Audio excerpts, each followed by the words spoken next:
How's it going, everyone? Today's topic will be K1 Crew Quarters, Master Lost Sector. We're doing the Barrier and Overload Champions. For today's build, I'm actually going to switch a few things up just to try some things out. We are running the Grenade Kickstart. We're in double Ashes to Assets. And then your primary focus will be Arc Resist, double Arc Resist. Everything else for your pants and your bond could be, whatever your preference is. I always recommend Elemental Charge as you're having a whole bunch of Ionic Traces, especially with your Fallen Sunstar. But Powerful Attractions is also a good bonus too. Everything else is kind of optional after that, as kind of whatever your flavor is for it, and you'll be fine. I am trying out the Centrifuge Auto Rifle as it does do anti-barrier, and it's also an arc weapon, so it kind of will give me a bunch of neat things to try out here. So I have been trying this weapon out. If you don't like the Centrifuge, you can also switch it out for the Dark Decider to take care of those barriers, or you can always do the Arbalist or Wishing or whatever your preference. It's all about feel because this is these runs are kind of smooth depending on what how you want to do it. For overloads, you can use the Riptide if you'd like to take care with Chill Clip. You can use your Arc special weapon here. You can use a Trace Rifle if you want to switch a Trace Rifle in. So if you wanted to use a Auto Rifle up top in your Kinetic slot, you can always use your Cold Heart, or untraditionally, you can run your Agar Scepter, which will take care of your overloads and also freeze pretty well for keeping yourself alive. As it is a actually unused Trace Rifle this season, and then you could switch this in for an Auto Rifle in your primary slot here. So whatever your preference, it's all about picking your style. If you like to use Arbalist, I would recommend, if you're using a special exotic, then to use another special legendary, so you can combo very well. Have that ammo drops. If you're going to use double special, you do want to make sure you put your ammo finders on.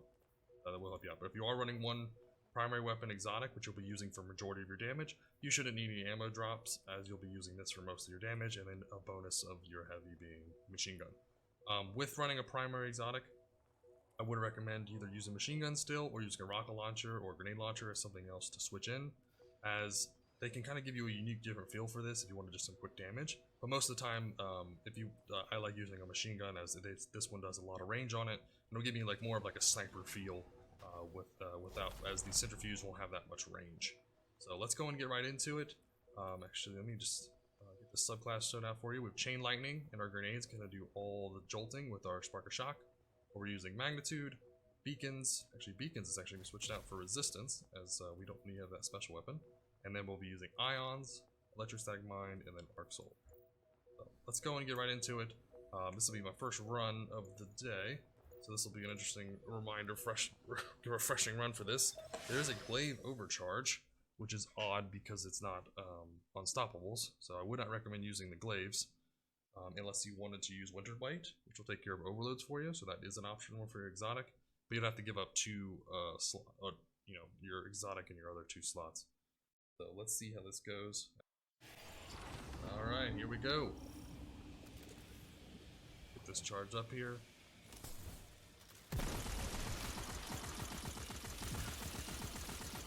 Did forget to mention that you can run a different exotic here. If you want to run the Getaway Artist, it's another option here also, as your Arc Soul of all time. So if you want to use your Fallen Sunstar, you can always switch into that one, as I like to give different options that are reasonable for people to use. Because you can't expect everyone just to run one exotic and that'd be it. It'd be pretty boring. You gotta switch things up a little bit. There we are. The Catalyst for this weapon is almost required for the Centrifuge, or else it's gonna you won't have it up enough. But you just want to keep your distance here. Using the exotic primary, it's gonna make things kind of easy to take out most of these mobs. The only time I'd say using double special is if you wanted to, if you had a lot more large mobs to deal with. But gotta watch out for the Shanks here. The Shanks come around the corner, and those two will blow you up. And this is probably the biggest threat of the run, as you're gonna have a barrier with an the overload came up to me. It's hello. Usually the overload will hide behind the barrier, so he won't really come out to play. But this one seems like he wants to show up and make it easy on me. Guess I have to take that back. This is the hardest one, but you will have the explosive mob shown up, which you can use your Arc Soul to take care of. Getaway Artist will do the same thing. Your Arc Soul will do more damage, so it'll take care of most of the stuff for you. But no point even wasting anything on these. Make it easy. With Servitors, you will have them jumping around all the time, so make sure you do have your ammo ready to go. As once once they blow it up, you want to just make sure you focus them down. Everything else is kind of an option. Let your Arc Souls do the work. That's what they're there for. You can switch out your Riptide for something else if you like, for Chill Clip. Wave frames are very nice right now. So, nice and useful if you have your grenade uptime. If you're not running double grenade kickstart, you will need a overload, as your grenade will not be up enough, or maybe your melee won't be up enough to deal with all the mobs. So you see these snipes going on, you gotta be careful of all of them, as they will mess you up. There are multiple overloads in this run, and it is just not healing. Deal with all these. I was gonna ult the overload, but as being arc, overloads are not. Barriers are kind of my weakest part. Overloads are my strength. So you want to make sure you ult the opposite. Angle this so we can get the ult up to the 2 far ones. These shanks are the reason you have arc resist. They will mess you up. Go and get over here. This feels like a legendary this time for some reason. I think maybe because this was like the first week when I ran this last. Okay, we're gonna throw a grenade out here. Everything else we can't touch, so these shanks we gotta watch out for. But now that we did damage to this thing, it's gonna wanna put its shield up. There we are. Blow it up. Perfect. Use your ability spam here. As you are using primary weapon, that primary exotic, that'll take care of your edgy barrier. Then you really won't have to worry about focusing barrier champions. You would want to make sure you focus the overload. So like when you're going to go into an overload, make sure you either have your Riptide reloaded, ready for the Chill Clip, or have your heavy weapon ready to go. Because you don't want to have to deal with a barrier that's always healing. That'll be a mess. Or overload's always healing. Boom, there we go. Okay, now we should have a barrier spawning, which will be the most annoying part. So if you are running a primary weapon, exotic, it will make it easier to deal with the barrier champion. There it is. Then maybe the Arbalist may be in a weird spot, but Arbalist again still works very, very well. All by feel. This whole thing, you'll be successful in all this content, rating, whatever, as long as you stay positive and play something that's comfortable for you. Don't try to change to whatever quote-unquote meta is. Play what feels good for you, because that is ultimately the best way. You'll play way better if you're comfortable. Right? I would recommend, the only exception to that would be if your team needs a raid buff or something that's going to help out the group. Try to be supportive, help the group out, but as a team, work together and find the best solution.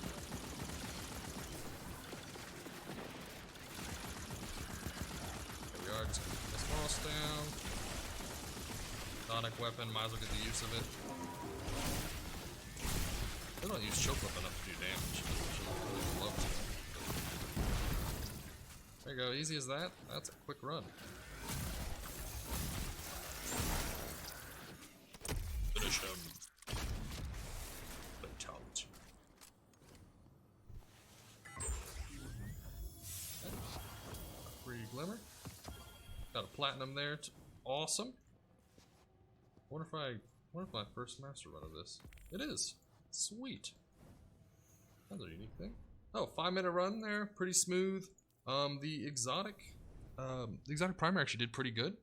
So I hope this helps out for you. I would recommend running, probably recommend running the Wish Ender or the Centrifuge, and then to take care of overloads, you can use if you have another Trace Rifle or another Chill Clip, that would help out. Or as you are Arc, you don't really have to worry about it. Your grenade will do most of it. Let your exotic armor piece and your mods do all the work for you, right? You're running the melee to do. You're running the the chain lightning to help with jolts. You're running your grenade to help with jolts. Let your class do the work for you, and then you just have the fun with whatever else you want to run. You can run no exotics if you want. Like if you don't have Centrifuge, throw in any auto rifle that's arc. That way you can pair it well with your arc siphon, and then you're good to go. Right? Whatever's comfortable. This is an easy run. I would recommend farming this one. This is a good one to go over and over and over, and I hope this helps out. If you guys have any questions, put them in the comments below. Like, subscribe, really helps me out. I'm trying to build the channel up so I can release more content, and if you guys have any suggestions on something you want to see or any questions you want answered, please let me know, and I'll gladly make a video for you.